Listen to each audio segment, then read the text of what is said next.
Victor, a lot of persons are dreaming about being a top performance athlete.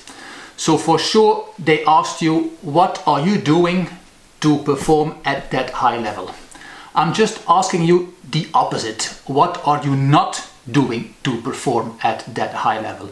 Because I'm pretty convinced that if you see a normal life, and I put next to this normal life, what we call normal, of course, your professional life as an athlete, there's an immense gap in between. So what are the things that you cannot allow yourself to do just to perform at that extremely high level? That's an interesting question you ask. Indeed, that's not a very often asked question, but a very good one. What do I not do? For example, I do not drink those beers. I let my friends drink those beers to decorate my apartment.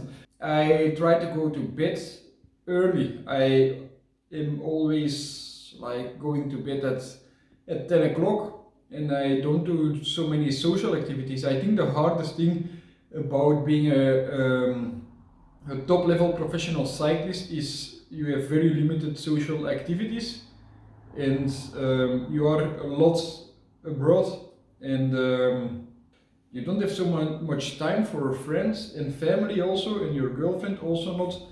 I think that's the main thing we have to skip as professional cyclists. And of course, you don't cheat. Sometimes we cheat in meals, food, but in general we have to eat clean every day. But for me, that's not the hardest part. The hardest part is social distancing, like we're doing now, everybody. That's a professional life.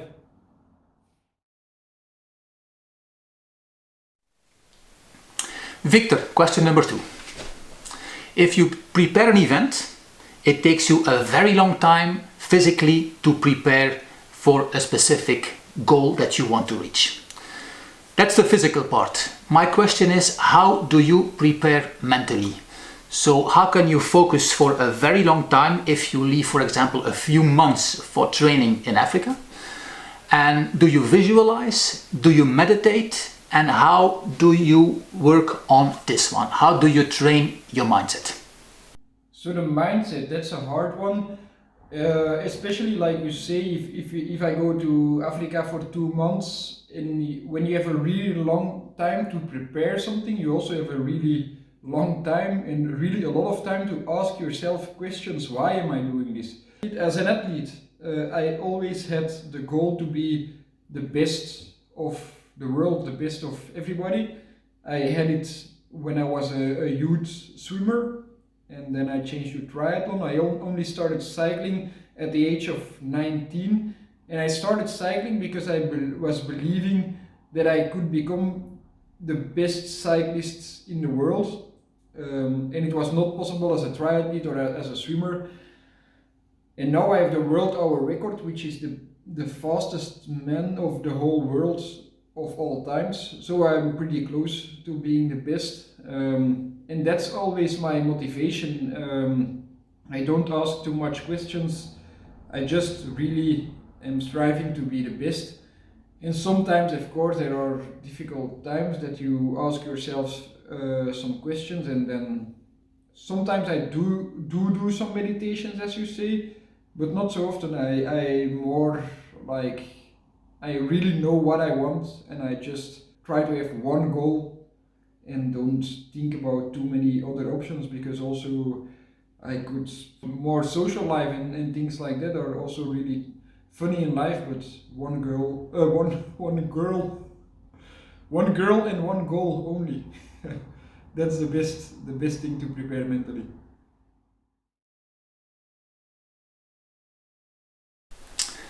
Victor, question number 3. I know you since December last year, and what I see when I see you, I see a person with a lot of dedication. It's really incredible. If you have a goal in your mind, you go for it 100%. So my question to you is this dedication on and off bike? And just give me 2 objectives that you still have in your life now, and what are you gonna do to reach those two goals? That's a very nice compliment, Günther. Is this dedication on and off the bike? No, not really. In sports, I always, like I said in the question before, I strive to be the best. So that's why I'm so dedicated, because I want to be the best, and that's why it's quite easy for me to do a lot of sacrifices. But on and off the bike, I'm quite structured in my life, but I tried to do some studies as an engineer. It didn't really work out because I was not as motivated as in sports, probably because I felt I was not able to become the best engineer. And then what are my goals that I still have for myself? My goals are to become world champion this season. I think this is a really nice goal for me.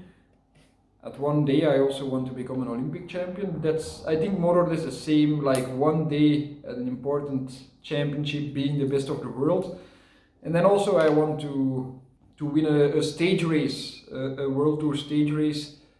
1 week, something like Bing Bang Tour, I think is in my possibilities.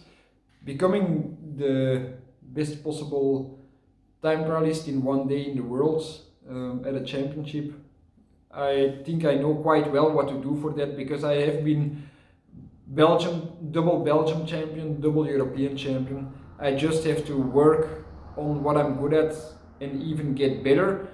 To win a small stage race, I also have to improve my climbing a bit and my consistency in the road stage races. But I'm confident if I focus on this, I can do this. But it's not easy to do both of those things at the same time. Question 4.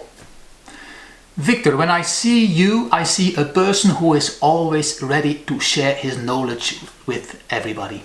And that's something I think in sports at a high level, it's rare. So why are you always ready to share your knowledge with all the people around you?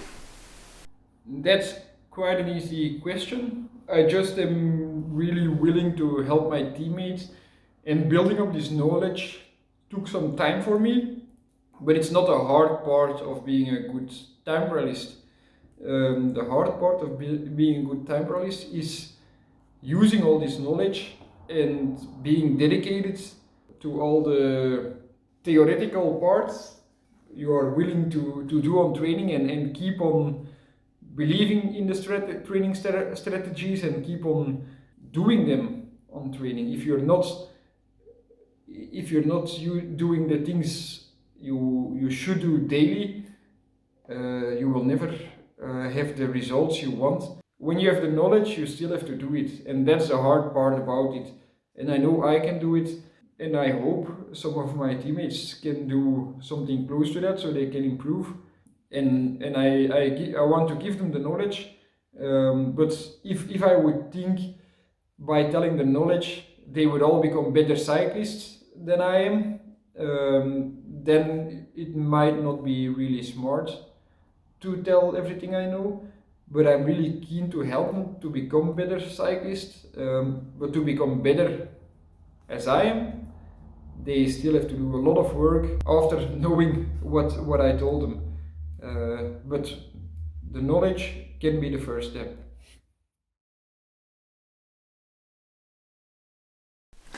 Question number 5. Victor, when you see a champion and you want to become a champion, I think a very important ingredient is you have the talent. But I'm convinced, that's a personal conviction, that you need much more to reach the highest level, and that talent is only one piece of the cake to reach your goal. So give me 3 more ingredients that you need to become a high performance athlete. For sure, the main ingredient is hard work, dedication, doing whatever it takes. It's also important, especially at the start of your career, when you're still a kid and you want to become a sportsman, that you have good support from the home, from the parents. I always had my parents supporting me, which was really helpful. That's not what makes you become a world hour record holder after being third at the World Championships, but it can help you to become a good youth athlete, and being a good youth athlete is the start of a possible professional career afterwards. So that's an important thing. And then the third part, you need some brains. It might, I don't think it's necessary to have the brains yourself, but you need some people that make a good plan, that are behind you, that do a lot of thinking, a lot of work, make a good schedule, structured schedule with goals coming up and working towards goals. When you just do a lot of hard work but it's leading to nothing, it will also lead to nothing. So a good team behind you is important. Victor, last question. Not a question, more a challenge. And the challenging question is, you are actually the world record holder, and are you ready to break your own record? I do think I can improve my own record. I'm not quite sure when I would like to do this or where I would like to do this. I think I can do it at altitude again and go super fast, super far. Or maybe at sea level, improve everybody. I'm also the fastest man at sea level. But maybe it's more important to first try and become world or Olympic champion and win a stage race. And after that, I think I might want to focus again on breaking my own record. Or at that time, maybe somebody broke my record and I want to take it back. My challenge for you, Gunther, I challenge you to ride 1 full minute at a flat road at 55 km/h. Good luck and thanks for the interview. I really liked it.